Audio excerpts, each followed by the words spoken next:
कोट पहुंचण बाद जलसे में तब्दील थी वई। अॻुवाणनि चयो आहे त सिंध में करप्शन चोट चलियल आहे। सूबे में गवर्नर राज लगाए करप्ट वज़ीरनि ख़िलाफ़ कार्रवाई कई वञे। सिंध सरकार ख़िलाफ़ ग्रैंड डेमोक्रेटिक अलायंस पारां सदरुद्दीन शाह राशिदी जी अॻुवाणी में हैदराबाद खां निकितल रैली मीरपुर ख़ास खां पोइ उमरकोट पहुती, जिते जलसो कयो वियो। उमरकोट में जलसे खे ख़िताब कंदे सदरुद्दीन शाह राशिदी चयो त सिंध हिन वक़्तु सूरनि में आहे ऐं करप्शन जे करे ईंदड़ नस्लुनि जो मुस्तक़बिल ऊंदाहो नज़र पियो अचे, जॾहिं त इन करे हू अवाम वटि आया आहिनि। हुन चयो त पीपी हिन वक़्तु लुटियो कुटियो ऐं खाओ जी पॉलिसी ते हली रही आहे, जॾहिं त संदसि वज़ीर हिते करप्शन करे परॾेह में अयाशूं करे रहिया आहिनि। जॾहिं त हुनजो चवणु हो त सिंध जा हक़ कंहिं बि सूरत में फॿाइण न ॾींदासीं। अवाम करप्ट ऐं नाअहिल हुक्मराननि ख़िलाफ़ हलंदड़ तहरीक में बि डीए जो साथ ॾिए। जॾहिं त सदरुद्दीन शाह चयो त सूर्या बादशाह वतन ऐं कफ़न जो नारो ॾिनो। वतन वठी चुका आहियूं, बाक़ी ठगनि जे टोले मां आज़ादी वठणी आहे, जंहिं लाइ अवाम असांजो साथ ॾिए। हुन चयो त हुक्मराननि 8 सालनि दौरान अवाम खे को बि रिलीफ न ॾिनो। सिंध में जेके बि तरक़ियाती कम थिया आहिनि उहे सिर्फ़ काग़ज़नि जी हद ताईं आहिनि। मुर्तज़ा जतोई ख़िताब कंदे चयो त हुक्मराननि सिंध खे नीलाम घर बणाए छॾियो आहे। हर तरफ़ रुगो करप्शन नज़र पई अचे।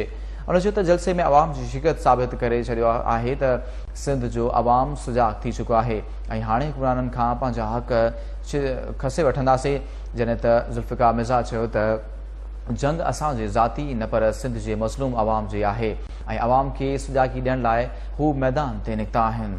हुन चयो त वक़्तु अची वियो आहे त सिंध जा माण्हू सूर्या बादशाह ऐं शहीद ज़ुल्फ़िकार अली भुट्टो जे नक्श क़दम ते हली ज़ालिम हुक्मराननि ख़िलाफ़ उथी खड़ा थियनि। गौस अली शाह चयो आहे त सिंध जा माण्हू करप्शन खां तंग अची विया आहिनि ऐं उहे हाणे मुतबादिल क़यामत ऐं क़यादत चाहिनि था, जेका खेनि ग्रैंड डेमोक्रेटिक अलायंस जी सूरत में मिली चुकी आहे। अॻूणे वॾे वज़ीर अरबाब ग़ुलाम रहीम जलसे खे ख़िताब कंदे चयो त पीपी वारनि अवाम खे कूड़नि दिलासनि खां सवाइ कुझु बि नाहे ॾिनो। गुज़िरियल चूंडुनि में धांधलियूं करे असांजे उम्मीदवारनि खे हाराए वियो। जलसे खे लियाकत जतोई ख़िताब कंदे चयो त सिंध में करप्शन तमामु घणी वधी वई आहे। गवर्नर राज लागू करे सूबे खे वधीक तबाही खां बचायो वञे। हुन चयो त शहीद बेनज़ीर भुट्टो जा क़ातिल संदसि घर में वेठल आहिनि, जिन ख़िलाफ़ अवाम उथी खड़ो थिए ऐं उन्हनि खे वाखो करे।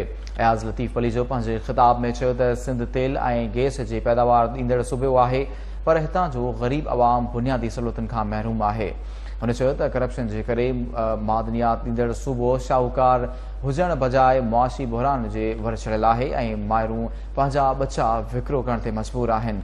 जलसे खे मखतूम फज़ल हुसैन, हाजी शफ़ी मोहम्मद जामोट, शहरियार महर, जा मदद अली, सदाकत अली जतोई, नवाब राशिद अली ख़ान ऐं ॿियनि अॻुवाणनि बि ख़िताब कयो।